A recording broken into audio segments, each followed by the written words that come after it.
Aujourd'hui, la rentrée, c'est dans les cégeps que ça se passe et les universités qui ouvrent pour leur journée d'accueil. On est donc allé à la rencontre des étudiants pour qui les vacances sont maintenant terminées. Les études, c'est sûr que c'est important, mais moi, j'ai rencontré des très belles personnes au cégep, puis je pense que c'est ça le plus important dans ces études-là. Si t'as pas d'études, si t'as pas de but dans la vie, je trouve qu'il y a rien.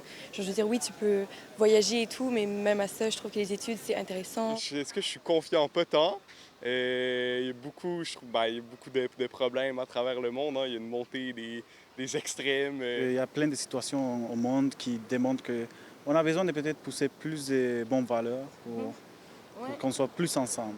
Entre cellulaire banni, pénurie d'enseignants, budget révisé et vouvoiement obligatoire, la rentrée 2025-2026 s'annonce mouvementée, surtout du côté des écoles primaires et secondaires où le retour en classe est prévu à partir de mercredi dans le Grand Montréal. Cette semaine-là, c'est la rentrée scolaire. Puis on va avoir des enfants dans les cours d'école qui vont venir rencontrer les enseignants. Il va y avoir des yeux qui vont briller. Il faut que le gouvernement s'assure qu'on va avoir des activités pour remplacer le cellulaire. C'est l'enjeu majeur pour le début de l'année. Au niveau du vouvoiement, c'est déjà une réalité, mais il faut qu'on ait un gouvernement, un ministre de l'Éducation qui soit prêt à écouter les enseignantes et les enseignants. Et c'est une rentrée scolaire qui est chargée parce que on diminue les ressources, on augmente le nombre d'élèves, puis on augmente le nombre de consignes à respecter. Alors oui, c'est une rentrée qui est chargée pour les enseignantes et les enseignants, surtout qu'il n'y a pas suffisamment d'enseignants pour combler l'ensemble des postes. Des mesures imposées par le ministre de l'Éducation, Bernard Drinville, qui ne font toujours pas l'unanimité, comme l'interdiction du cellulaire dans les écoles pour les jeunes du secondaire. Ou encore la place de l'intelligence artificielle dans l'espace éducatif.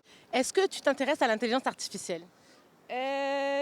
Ouais, quand même. C'est sûr que c'est un sujet d'actualité en ce moment, fait que oui, ça m'intéresse beaucoup. Je l'utilise comme un outil plus qu'à la place que ça fasse mon travail, mais ouais, quand même un peu. Puis c'est un outil que les profs nous apprennent à s'en servir parce que c'est quelque chose qui est dans le milieu, qui est utilisé, c'est une réalité. Ça peut amener du négatif, mais ça peut aussi être positif et genre, ça va nous aider dans le futur. Je pense qu'on va juste apprendre à le manier et tout. L'intelligence artificielle a des défis d'encadrement parce que la valeur des informations que l'intelligence artificielle livre aux enseignantes et aux enseignants, il faut être capable de la mesurer. Et ça, c'est pas toujours évident. Il y a une espèce de excitement, il y a comme du mystique, ça va aider tout le monde.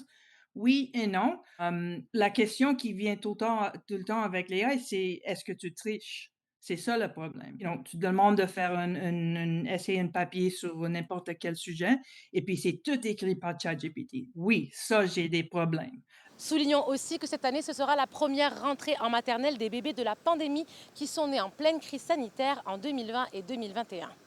À Montréal, Lila Mouche pour Nouveau Info.